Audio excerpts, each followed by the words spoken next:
बहुत ज्यादा आशीर्वाद दुलार देता नहीं। और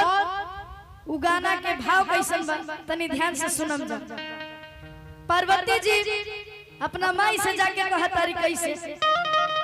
कि अरे हमारा के नहीं हर आप बुला लिया कि हमारा के नहीं हर अब बुला लिया अब भोला रोज भांग पी के अरे करे ले डरामा।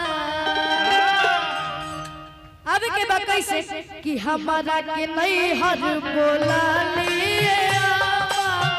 हमारा के नहीं हर बोला लिया।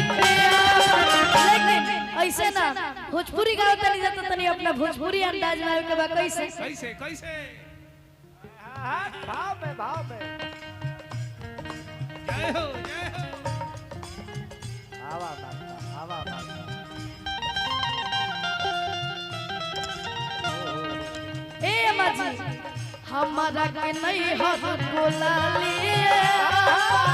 हमारा के नहीं हर बोला लिया भोला रोज भांग पी के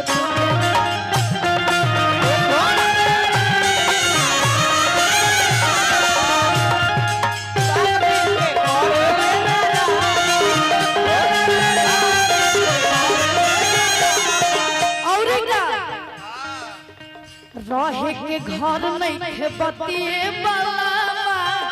रहे के घर नहीं खे बतिए भोला रोज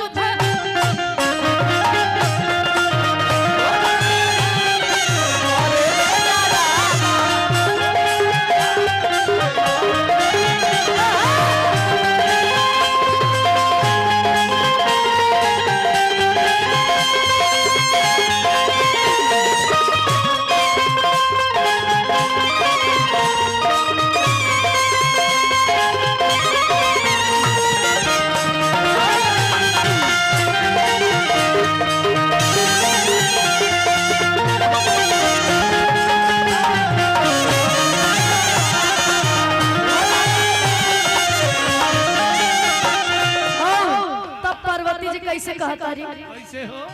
हाँ हाँ पिसत पिसत भांग पड़ल हाथवा में ठेला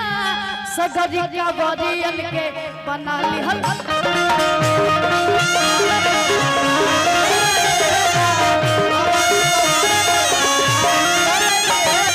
बाकी मुन्ना बाबा हमने के भोजपुरी में एगो कहावत बा खेत में खुरपी पंडित जी के माथ पे चुरुक। अब भोजपुरी में महत्व होला मुर्गी के तो तनी आवे के बा मुर्गी के साथे कैसा बढ़िया लगी तो एक बार जोरदार ताली बजा के अपना आशीर्वाद दे कैसे पिसत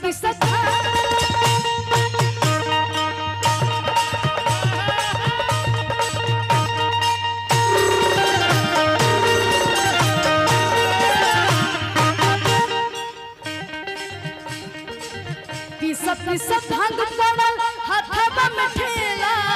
सगरी का बरियन के बना लिहल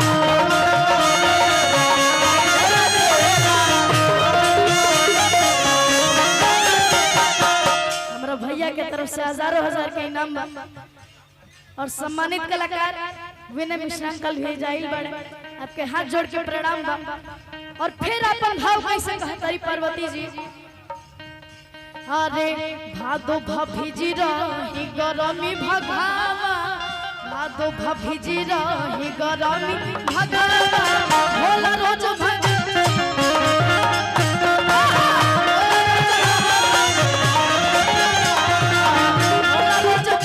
पी के करे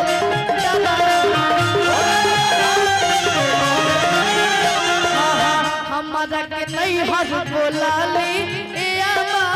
हमारा के नहीं हर बोला लिया भोला रोज भांग